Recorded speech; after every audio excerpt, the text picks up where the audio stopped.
We respectfully acknowledge the Whadjuk Noongar people as the traditional owners of the land in which this video was filmed.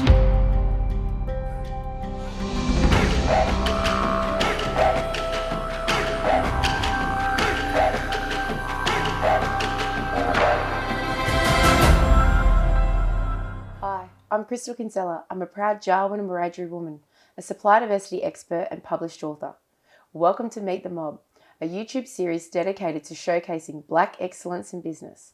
Here I get to interview deadly First Nation business owners from around the country and learn about their why. Today I'm joined by Andrew Dowding from Winyama Digital Solutions, who will share with us his why he got into business and why he does what he does. So let's kick it off. How you going, Andrew? Yeah, I'm good. Thanks. Tell us who you are, who's your mob? Okay, my name's Andrew Murrumburri Dowding, and I'm a Ngarluma Traditional Owner from the Pilbara region up in northwest WA. And yeah, I'm the Managing Director for Winyama, which is an Indigenous geospatial and cloud consultancy. Fantastic. Well, this is the first time we're meeting today, but I was doing all this Google research on you because you were in the Telstra Best of Business Awards and you were the national winner. Yes, that's right. And when I saw that you won, I back then, because I was a New South Wales finalist, I had to go and, suss you out. I was like, who is this Do fella? some stalking. Yeah. That was an amazing event for us. We're only 3 years old now, so I kind of feel like we've come through our kind of startup phase, and to be recognised amongst some of the really big businesses in Australia was it was kind of mind blowing for us. And I think we kind of knew when we went through that process that the judges were interested in us, and we sort of moved through the state finals, and then we were kind of looking at the competition as well, of course, across the national space. And it was a real shock for us, because there were some amazing businesses there, and we were up against not just all the Indigenous businesses, but the wider businesses that Telstra had looked at as well. So yeah, we were shocked. Congratulations! It's an incredible achievement, most definitely. Yeah. So, look, 3 years in, tell us, what's your why? What'd you get into business for? Look, I started off straight out of uni, and I went up to the community that I'm from, which is up in Roebourne in the Pilbara, and I started working for our native title organisation as a language and heritage officer, and I spent a lot of time working with my elders mapping country. We were mapping place names across our Ngarluma country, and just as I saw this kind of engagement with mapping and kind of digital representations of country, just realised that really elders who are really elderly, and they'd lived on country, and they'd kind of come into towns, and they were engaging with this amazing kind of technology to map out places, and it just kind of sparked something in me. I thought, this is something we need across the country, really. Just the age of elders, and we were sort of losing them, and we still are, and just the knowledge that they held across country, and just making sure that we recorded that stuff, and also stored it and worked with it worked on it within our own communities as well. So we controlled it. And I was just seeing, the importance of that stuff, and that's what really sparked the kind of the business. I said I knew this is something I want to do for the rest of my life, and so here we are, down the road from that. Yeah, that's incredible. Being able to, I guess, engage with elders with technology.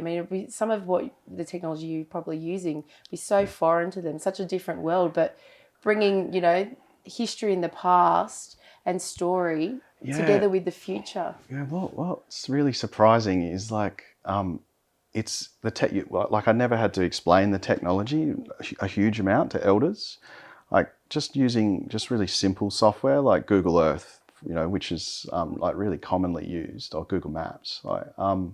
Elders just intrinsically just kind of understood how to look at it and how to sort of navigate the country digitally. So I see it as geospatial, which is the mapping kind of profession. I just see it as a really easy way to marry tech and traditions together, and it's just kind of a natural fit in some cases, and yeah, it was those experiences with elders, just navigating country and marking out places that really, yeah, got me thinking about like, you know, why aren't we more involved in the tech sector, and you know, why aren't we exploring this as kind of an industry that exists out in the regions as well.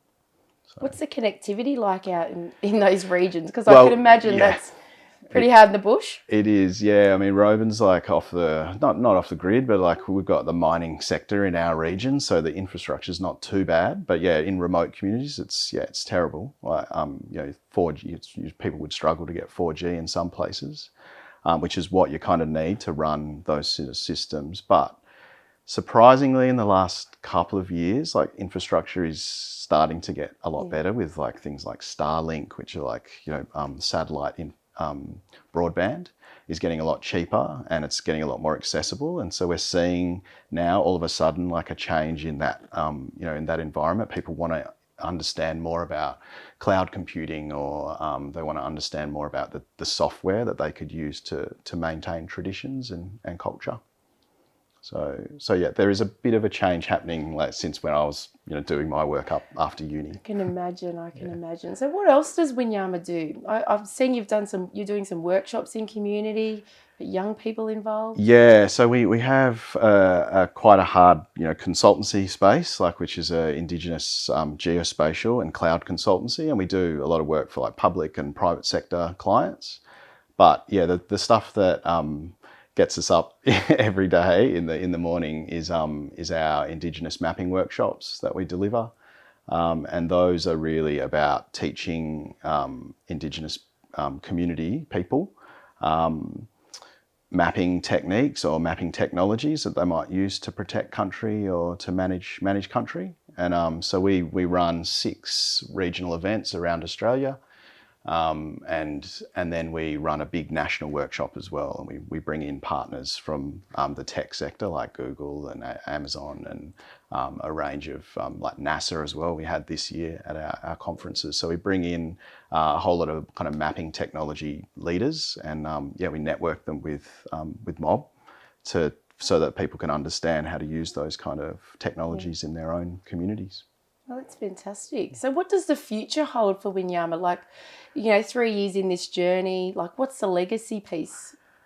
I think it's a hard one to see at the moment, but I really feel like yeah, we're quite early in the tech space with culture and traditions, and I think that really evolves through people's engagement in that space.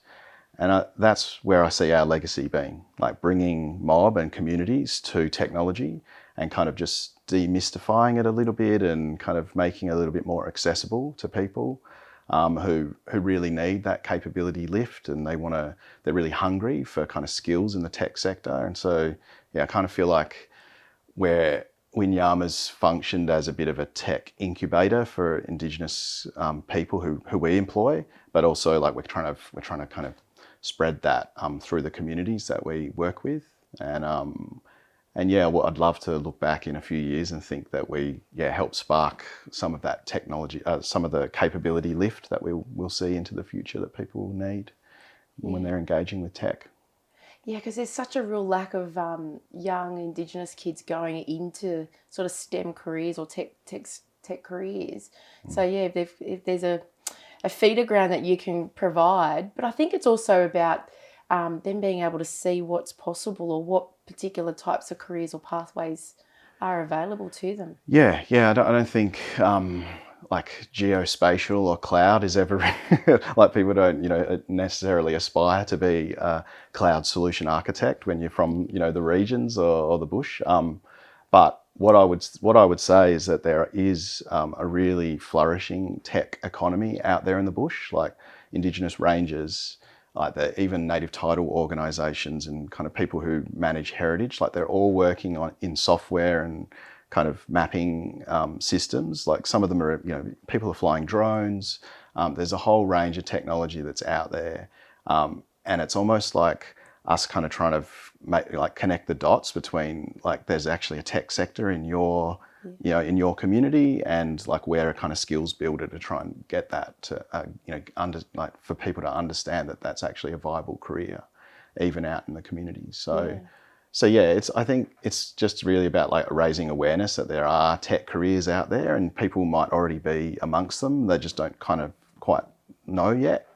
And so yeah, some of the journey for us is to kind of make that a really mainstream conversation. Like, yeah, I want to be a ranger, but in the tech space, like that kind of idea. So I think yeah, it's important to kind of talk about more and more, and then the awareness becomes kind of raised, and then yeah, it doesn't seem like a massive career change from like being out in the community flying drones down to down to a tech career that you could be on already.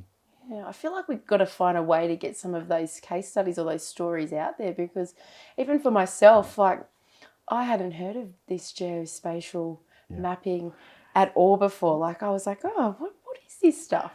Yeah. Mapping is a pretty small niche, and we like that. We like that we're in a small niche, and that we exist in that space, because it's like I said, I think like mapping is a bit of a gateway for the tech sector for Indigenous communities. It's something that's natural. They understand country, and they have a affinity with country, and so if you just kind of build on that relationship in the digital space, you're already moving people into the kind of tech sector. Yeah. So yeah, it's something we're really passionate about, and want to continue to do this kind of work into the future. I can see your passion come through in every time you speak, which is really great to see. Yeah. So if you had like a really, I guess, a key message for the audience out there, whether it be a young kid in the bush or one of the big guys in the corporate land in tech, what would it be? I'd like to have a couple of messages. Yeah, go for it. I think in the big kind of corporate sector, like we need allies in this space. Like, there's not a lot of Indigenous tech companies out there, and even fewer like Indigenous people who just come through the like a kind of mainstream kind of training or university degree into the tech sector. And so when Winyama employs people, we don't just go out there and just advertise and employ. Like, we've actually got to build our workers, and we need support to do that. Like, we need good contract flow through our organisation to continue building like interns and graduates through our programs. And that's a hard slog sometimes when you're in the kind of cutthroat consulting space.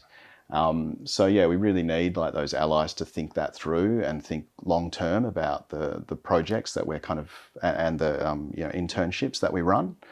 And yeah, for mob, like, I really think that sometimes just people need to take a kind of step back and think about the career path that they want, and that might not necessarily, if it's in the tech space, it might not necessarily be that you need to come down to a university or down to the city to follow that dream. That there are tech spaces up in communities, like in ranger programs and different organisations that work with with tech, and those are sometimes you just need to kind of recognise that those are pathways that you could kind of work towards. So I'd say to people, just look around your communities and think about the tech sector, and then come to one of our workshops and understand like how we can build your skills into being a tech worker out in the regions. Yeah, well, two really powerful messages there, and I really want to thank you for your time today, and really great to meet you as well and learn a little bit more about what you do. So there you have it. I hope you've enjoyed the latest episode of Meet the Mob, and make sure you connect with Andew online, share his story with your networks. Until next time.